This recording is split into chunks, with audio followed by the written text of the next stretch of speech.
حضرت اسید بن حدیر رضی اللہ تعالیٰ عنہ، آپ کہتے ہیں رات کا وقت تھا، میں سورہ بقرہ پڑھ رہا تھا اور میرے ساتھ گھوڑا بندھا ہوا تھا۔ اچانک وہ اچھلنے لگا، کودنے لگا، تو کہتے ہیں میں نے دیکھا اور میں نے قرآن کی تلاوت کو بند کر دیا۔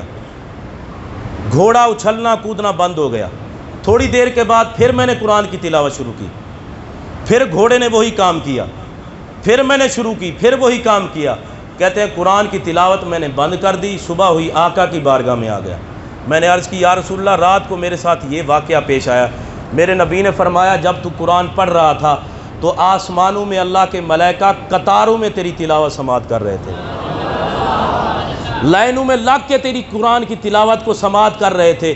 اگر تو قرآن کی تلاوت کرتا رہتا تو صبح تک اللہ کے پاک ملائکہ تیرے قرآن کی تلاوت کو سنتے رہتے اور لوگ ان ملائکہ کی زیارت بھی کرتے۔ تو جب قرآن کی تلاوت کی جاتی ہے اس وقت اللہ کی رحمتوں کا نزول بھی ہوتا ہے اور ملائکہ بھی اس میں شامل ہوا کرتے ہیں۔ میرے پاک نبی صلی اللہ علیہ وسلم نے ارشاد فرمایا جس گھر میں سورہ بقرہ پڑھی جاتی ہے اس گھر میں شیطان نہیں آتا۔ اور امام غزالی احیاء العلوم میں لکھتے ہیں